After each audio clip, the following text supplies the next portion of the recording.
We have decided to follow Jesus. We have decided to follow Jesus. We have decided to follow Jesus. No turning back. No turning back.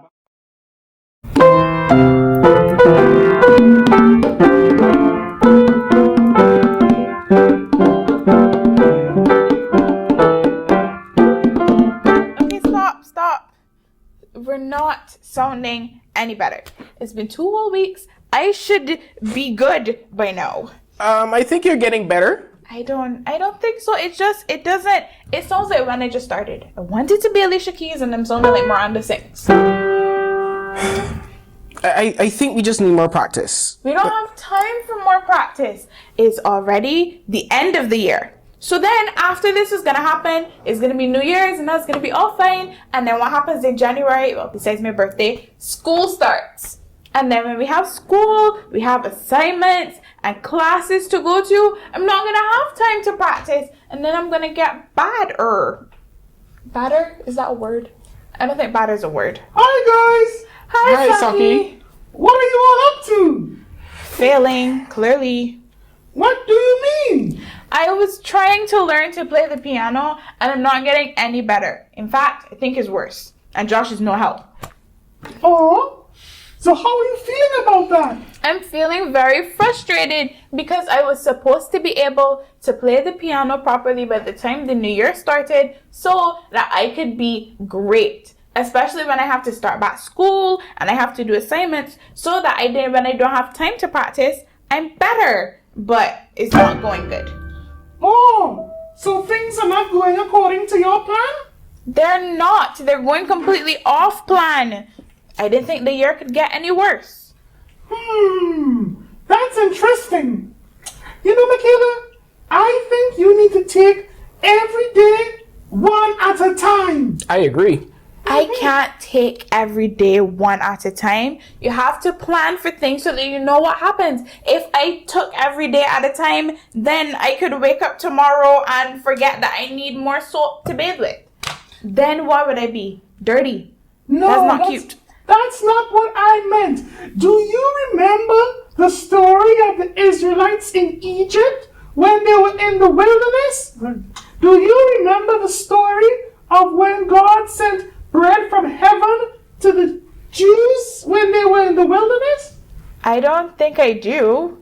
You see, when the Jews were in the wilderness, they had nothing to eat, not even shafet.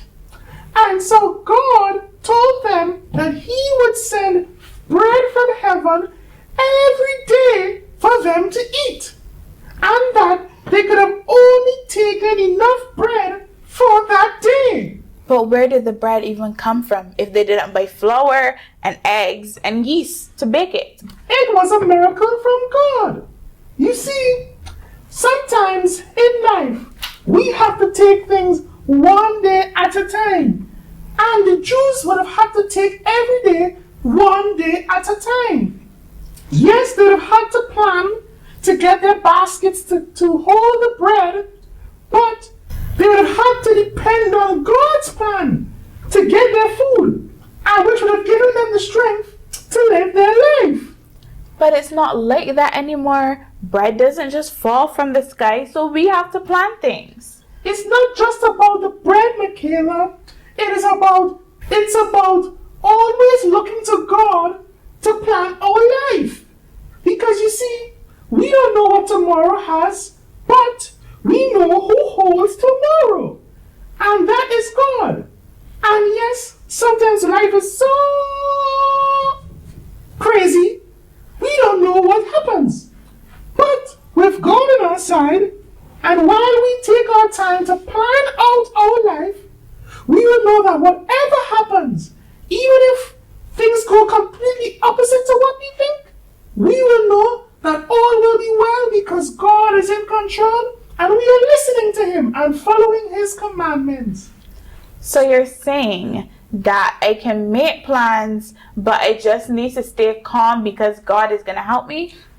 Exactly. So essentially, we're keeping our minds flexible for when God's plans take flight. Yes! Okay. Okay, so don't worry. You may not sound as good today, but you would sound less bad tomorrow. Thanks, Saki. I think. Come on, let's jump out, guys. Okay. 1, 2, 3, go.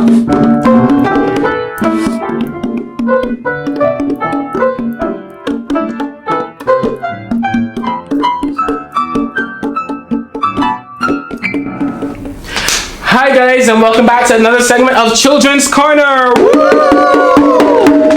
So today we will be singing the song, Right Hand of God. I think all of us have some knowledge of the song from before in our church services. Yes. However, we are taking a little bit of a turn with it. We are singing what we would know as the second verse of the right hand of God and the final verse, which is verse 5 of the right hand of God. Okay? So let's all get together. I know we can't stand and be holding hands, but we will still celebrate the arrival at the end of the year and be happy that God was with us through this journey. The right hand of God is planting in our land, planting seeds of freedom, hope, and love. So each Caribbean lands where people all join hands and begun with the right hand of God. The right hand of God is planting in our land, planting seeds of freedom, hope, and love. Each Caribbean lands, let people all join hands and be one with the right hand of God. The right hand of God is pointing in our land, pointing the way we must go. So clouded is the way, so easily we stray, but we're guided by the right hand of God. The right hand of God is planting in our land, planting seeds of freedom, hope, and love. In these Arabian lands, let people all join hands and be guided by the right hand of God. In these Caribbean lands, let people all join hands and be one with the right hand of God. In these Caribbean lands, let people all join hands and be one with the right hand of God. In these Caribbean lands, let people all join hands and be